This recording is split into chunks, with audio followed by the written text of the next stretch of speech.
Il y a une semaine, j'ai terminé 2666 de Roberto Bolaño et comme souvent je fais une vidéo, j'avais envie d'en faire une avant de m'apercevoir que, comme souvent quand un livre me plaît, je sais que c'est une phrase que je dis souvent, bref, j'ai du mal à en parler, j'ai du mal à savoir exactement ce qui fait que j'ai été charmée, ce qui fait que j'en suis carrément à me demander pourquoi j'écris, parce que en fait quand on est face à des œuvres comme celle-ci, on est mis un peu à notre modeste place. Et donc je ne savais pas comment aborder ce roman, je ne savais pas par quel angle le prendre, j'avais pas envie de quelque chose de trop scolaire, de trop explicatif, parce que j'avais l'impression justement, et c'est pour ça que le thème c'est la poésie, que expliquer, analyser ce livre, ce serait passer à côté de lui, ce serait pas du tout rendre finalement l'expérience que moi j'ai vécue, qui n'était pas dans l'analyse, mais vraiment dans la réceptivité. De quoi parle 2666 ? Déjà, le titre provient d'un de ses autres romans, ou d'une de ses nouvelles, j'ai vu dans la postface, et recoupe 5 romans que lui-même voulait vendre séparément, puisqu'en fait quand il a rédigé ce livre, il était plus ou moins sur son lit de mort, son foie était gravement atteint, et voilà, il savait qu'il allait mourir, que c'était son dernier roman, et donc il pensait en fait à la sécurité financière de sa famille. Sauf que les éditeurs ont préféré laisser le livre en une seule partie, ce qui est pour moi une bonne idée, puisque chaque partie vit grâce aux autres. J'ai vu sur Babelio des gens qui disaient oui, on comprend pas le rapport entre les parties, et je me dis il faut vraiment avoir lu le livre à l'envers pour ne pas voir qu'il y a un point d'ancrage dans chaque partie qui amène vers la partie suivante. La première, c'est le travail universitaire de critique, en fait, d'universitaire je dirais, même si ça s'appelle la partie des critiques, qui serait pas en fait des critiques comme on l'entendrait aujourd'hui, comme Nolo ou ce genre de choses, c'est vraiment des gens qui travaillent sur un auteur allemand qui s'appelle Archibaldi, dont on sait très peu de choses. Il y a une anglaise, un français, un espagnol et un italien. Il y aura un marivaudage amoureux entre l'anglaise, le français et l'espagnol, et ce sera cette quête qui va aller jusqu'au Mexique, qui va les conduire au Mexique pour trouver les traces de cet Archibaldi. Là-bas, ils vont trouver un autre spécialiste de lui qui s'appelle Amalfitano, si je ne me trompe pas, et sur qui se centre la seconde partie, qui lui vit avec sa fille et repense à sa femme, repense au passé, perd la raison plus ou moins parce qu'on le voit mettre des livres à sécher sur une corde à linge. Les deux premières parties nous amènent vers ce qui est un peu plus une enquête, puisque beaucoup de femmes se font tuer au Mexique, comme ça a été le cas à Ciudad Juárez, je crois, si je me trompe pas. J'aurais dû regarder, mais je me suis dit que c'était pas très important de savoir le contexte historique, puisque, il en fait autre chose qu'une enquête à proprement parler. Donc il y aura une sorte de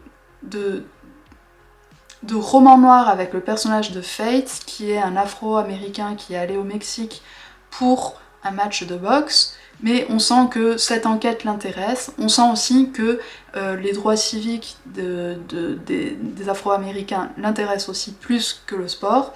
Il y a ça en toile de fond, le racisme et ces meurtres de femmes, qui vont servir pour la quatrième partie, qui sera vraiment comme une sorte de rapport de police qui accumule en fait les femmes. Ce qui est horrifiant, c'est finalement qu'on s'y habitue, qu'il y a une sorte de phénomène d'habituation au mal, qu'on voit que les morts sont très répétitives et qu'à la fin, on voit bien qu'au début on trouve ça effroyable et que assez vite on commence à s'y habituer, on commence à voir des patterns quoi, qui se recoupent, qui se rejoignent. Et voilà, il y aura aussi la figure de l'enquêteur qui s'appelle Juan Dios de Martinez, il me semble, qui a une aventure avec la directrice d'un hôpital psychiatrique, si je ne me trompe pas. Il y a aussi une femme qui est une voyante, qui a des visions et qui peut justement indiquer plus ou moins qui est le tueur. Et voilà. Et on comprend qu'il y a une sorte de complot derrière tout ça, et qu'il y a à la fois la complicité des forces de l'ordre, de l'autorité, avec les cartels, avec les politiciens. On sent que tout ça c'est une sorte de nid de crabe, qui peuvent évoquer des choses comme les affaires Epstein ou ce genre de choses, puisqu'il y a une histoire de ranch avec des réseaux de prostitution et tout ça. Et la 5e partie, c'est on retourne en Europe, on suit justement l'auteur dont parlait la première partie, qui est Archibaldi, on le suit pendant la Seconde Guerre mondiale, on le suit ensuite sur la reconstruction plus ou moins de l'Allemagne, ou les années qui suivent, la fin de la guerre, puis on suit sa sœur, qui est la mère d'un personnage qui apparaît dans cette 4e partie dont je parlais, qui est au Mexique, et que voilà, que la boucle se referme imparfaitement, et elle est belle parce qu'elle se referme imparfaitement à mes yeux. Donc vous me demanderez quel est le rapport, puisque c'est la question que je pose, entre ce roman, le romantisme allemand, et le voyage de Chihiro, puisque je pense que la plupart auront compris que par Fiat japonaise, c'était elle dont je parlais, puisqu'elle est sur la miniature. Et la réponse, c'est la poésie. Mais attention, je ne vais pas dire que c'est la poésie pour évacuer en fait tout ce qui pourrait être... En fait, souvent quand on pense à poésie, on l'oppose à quelque chose qui serait plus matérialiste presque, qui serait le roman, plus réaliste, plus ancré, et la poésie serait quelque chose de désincarné, d'un peu diffus, d'un peu inexplicable. Bon, bien sûr c'est inexplicable, mais ce que je veux dire c'est que moi je ne pense pas, en tout cas que Bolaño, dans son livre, oppose ça. En fait la poésie ce n'est pas forcément faire de belles images, c'est pas de beaux mots, de belles paroles. La poésie ça peut être la merde, ça peut être l'horreur justement d'un rapport de police qui se répète et que ça fait comme une sorte de refrain, comme une sorte de strophe, d'incantation quoi. La poésie, c'est dur à expliquer ce que c'est. Et il y a quelques jours, ma fille me demandait ce que c'était que la poésie. Elle a 5 ans, donc j'étais un peu embêtée, je commençais à lui expliquer que c'était un texte en vers, mais qui pouvait aussi être en prose, qui rimait, mais pas forcément, qui était là pour être joli. Je savais pas vraiment comment lui expliquer, sans lui réciter une poésie. Mais même à partir de là, elle ne voyait pas ce que c'était. Quelle était la différence de la poésie par rapport à une forme romanesque, par exemple ? C'est quelque chose que dit Bolaño lui-même à travers un de ses personnages dans son roman. Le fait que la forme romanesque n'exclut pas la poésie, et que la poésie peut même être privilégiée par cette forme-là. Ce qui est assez amusant, c'est que en faisant la miniature de cette vidéo, et à force de voir le mot même de poésie, je lui trouvais une bizarrerie, j'arrivais pas à voir ce que c'était, mais j'avais l'impression que le mot, il y avait une faute dedans. Et à force de me concentrer dessus, je le trouvais de plus en plus bizarre. Comme s'il était dans une autre langue, ou comme si je ne comprenais plus ma propre langue. Je pourrais lui dire, c'est ça la poésie. C'est avoir l'impression qu'on ne s'est jamais servi de notre langue de cette manière-là. Qu'on a l'impression que la langue devient autre chose. Que les mots usuels, les mots qu'on utilise, utilitaires de chaque jour, trouvent une autre dimension, un autre relief. Bon, elle a 5 ans, alors je sais pas si elle comprendrait. Et je sais même pas si on peut dire que c'est une définition satisfaisante de la poésie. Et donc pour moi, la poésie, et c'est là où je vais faire un rapport avec le romantisme allemand et avec Novalis, c'est que c'est la quête. Toute œuvre commence comme ça. Toute œuvre commence par une question, n'est pas obligé d'y répondre. Et cette question, ça me fait vraiment penser à quand j'étais à la fac. Et j'en ai déjà parlé dans d'autres vidéos, où je détestais mes cours de littérature comparée parce que chaque année, enfin les 2 ou 3 années de licence, on faisait sur le romantisme allemand, et donc ça me gonflait. Et en fait, je sais que c'est parce que j'étais encore immature sur le plan dans ma vie de lectrice, on va dire. Ce qui était intéressant, c'était que ma prof d'allemand, ma prof du romantisme allemand, donc ma prof de littérature comparée, m'avait dit que je ne prenais pas le livre du bon côté, que je ne prenais pas le Novalis, ou le romantisme allemand par extension, du bon côté. C'est-à-dire que j'essayais de psychologiser, que j'essayais de chercher toujours un sens caché, une explication derrière le texte, derrière les images, derrière le symbolique, ce que j'ai l'habitude de faire encore aujourd'hui avec la littérature que j'analyse, mais que ça ne pouvait pas, en fait, être adaptable à cette littérature, car le sens caché n'était pas si caché que ça. Le sens caché, c'était la poésie. Et c'est ça que je ressentais pendant toute ma lecture avec 2666, c'est le fait que c'était pas grave de pas comprendre, de ne pas savoir où ça allait, de pas savoir, de pas reconnaître, de pas avoir un schéma pour les personnages, oh ils sont comme ci, ils sont comme ça. En fait, de pas pouvoir disséquer l'œuvre telle que j'aimerais, à part pour faire une vidéo sur le fait que de dire j'ai bien compris, vous voyez, nanana, ben, on peut apprécier une œuvre tout en sentant qu'elle nous reste un petit peu inaccessible. Et donc, concrètement, comment ça se ressent? J'ai regardé mercredi dernier avec mes filles Chihiro, film que j'avais pas vu depuis mes 10 ans. Et en le regardant, je ressentais comme une sorte d'insatisfaction. Peut-être parce que je prends trop garde aux structures narratives, je me disais que, justement, chez Miyazaki, en tout cas dans Chihiro, il y avait une non-progression, ou en tout cas, il n'y a pas littéralement de progression narrative, de progression dans les péripéties.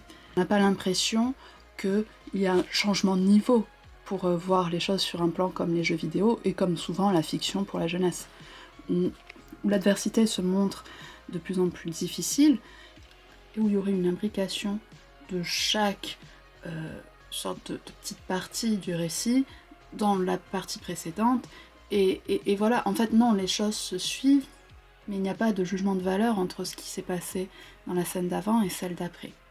Et c'est là où je me suis dit, je crois parfois que cette manière d'analyser, de disséquer des textes ou des œuvres, à regarder justement la narration, comment elle est, peut gâcher le plaisir esthétique. Je m'explique. En fait, j'ai remarqué que souvent, c'est une chose que j'ai déjà dit ici ou ailleurs, quand une œuvre est ratée, c'est assez facile de le voir. C'est assez facile de voir les procédés qui ne fonctionnent pas, c'est assez facile de voir les problèmes au niveau de la langue, les problèmes au niveau des images, les problèmes au niveau de ce que dit un texte. Mais quand il s'agit de parler d'une œuvre réussie, si tant est qu'on puisse quantifier la réussite d'une œuvre avec une grille d'analyse, mais en tout cas on le ressent, c'est quelque chose qui se ressent, c'est pour moi beaucoup plus difficile d'en expliquer les raisons. Pour reprendre l'exemple de Chihiro, une des premières choses que j'ai eu envie de faire, après avoir vu le film avec mes filles, c'est d'avoir voulu voir la symbolique, la signification du sans-visage. Ce personnage, quand j'étais enfant, et aujourd'hui encore, m'a beaucoup marqué, parce que je trouvais qu'il touchait quelque chose, quand on le voit, qu'on n'arrive pas à voir, qu'on n'arrive pas à décrire, qui nous met mal à l'aise. Donc, est-ce que voir ce qu'en disait Wikipédia, ou ce qu'en disaient des sites d'analyse, m'a aidé à améliorer, on va dire, mon expérience de réceptrice d'une œuvre d'art? Bah pas vraiment. En fait, je crois que l'art, c'est poser des questions. Je crois que les questions sont plus belles que les réponses. Et je crois que ne pas y apporter justement de réponse apporte quelque chose à l'art, à une œuvre.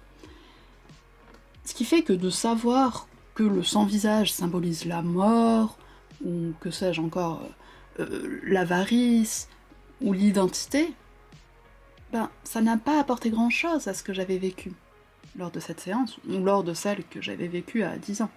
En fait, la poésie, c'est ça, c'est l'inexplicable aussi. Et essayer toujours d'analyser, de voir derrière, empêche peut-être de voir l'avant, de voir l'image elle-même. Essayer de chercher du sens, des significations, des symboles qui seraient cachés dans les textes et dans les œuvres, peut-être que ça nous éloigne de l'œuvre elle-même. Donc voilà ce que je voulais faire. C'était une courte vidéo pour montrer qu'on pouvait faire des parallèles entre plusieurs œuvres, qui, comme ça, apparemment, n'ont pas de lien. Quand je lisais, je pensais vraiment à Novalis, déjà parce qu'il est cité à plusieurs reprises, mais parce qu'il y avait quand même cette idée vraiment dans l'interview de Mohamed Abou Garsar, on parlait du mythe orphique, et c'est ça, et c'est vrai que c'est quelque chose que j'ai vraiment vu quand j'ai étudié le romantisme allemand, qui est cette idée de la quête. Et le mythe orphique, en fait, le fait de vouloir se retourner, c'était ce que j'avais vu, il me semble, Eurydice, c'est la poésie. Et vouloir se retourner, c'est vouloir peut-être l'expliquer. Et c'est en ne lui faisant pas confiance, en décidant de la surpasser, en fait, qu'on la perd. Et c'est ça que j'ai compris avec ce livre, à rebours ce que je n'avais pas compris 5 ans plus tôt. Et ce réflexe que j'ai parfois, qui me gâche certaines œuvres. C'est pour ça que je pense qu'on peut les comparer, en plus, même rien que narrativement, on peut voir que les 3 œuvres dont je parle, c'est ça, c'est une sorte de voyage, d'initiation à quelque chose qui n'est pas d'entrer dans un monde qui est un monde souterrain, qui est un monde qui est les enfers. Et c'est ce qu'on voit dans Chihiro, on voit que les yokai et les dieux sont des ombres, des choses,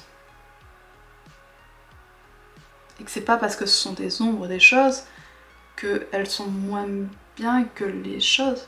Enfin, je sais pas si on voit ce que je veux dire. Et donc l'art, ce serait trouver cette ombre des choses, et accepter peut-être de perdre les choses d'elles-mêmes. L'art est possible, la poésie est possible, parce que Orphée perd Eurydice. C'est parce que Chihiro perd ses parents, perd son quotidien, qu'elle va faire ce voyage. C'est parce que Henri Dinger,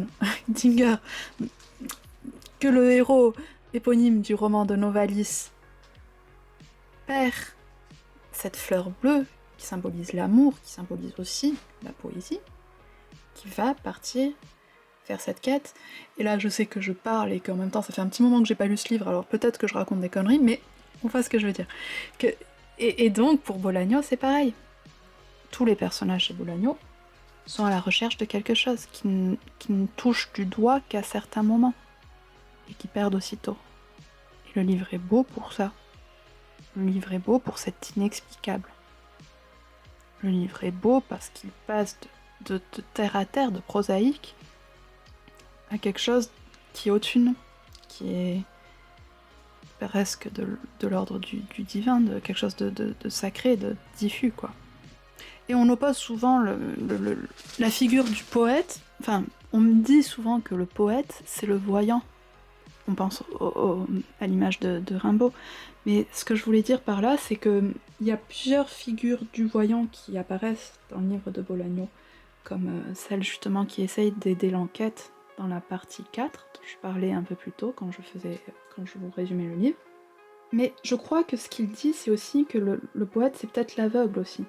C'est une image qui apparaît, je crois, quand des personnages parlent de littérature et il me semble que c'est une image de Balzac qui semble l'avoir marqué, et où il dit cette vieille femme aveugle, vous voyez, il me semble, enfin, une opposition entre le fait qu'elle soit aveugle et le fait qu'elle voit quelque chose.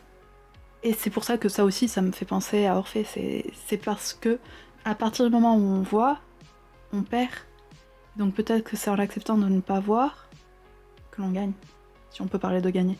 Enfin bref, je sais que ça fait très branlette intellectuelle tout ce que je dis, mais j'ai essayé au maximum de traduire ce que je ressens. J'ai essayé de vous donner envie de lire ce livre, et j'espère que j'y suis un peu arrivée. Je sais pas si ce format vous a intéressé, vous a plu. En tout cas, moi, ça m'a intéressé de faire un lien entre des choses comme ça, de manière totalement aléatoire, puisque j'ai regardé ce film par hasard, et j'ai été frappée par les liens qu'on pouvait faire ce matin, d'ailleurs, dans ma douche précisément. Et donc voilà, si vous voulez me proposer des choses comme ça, des œuvres qui auraient pas de rapport comme ça à première vue, mais qu'on pouvait essayer de recouper pour expliquer quelque chose en littérature, et qui serait donc là le mythe orphique, n'hésitez pas, dites-me-le en commentaire. Je vous remercie et je vous dis à très bientôt.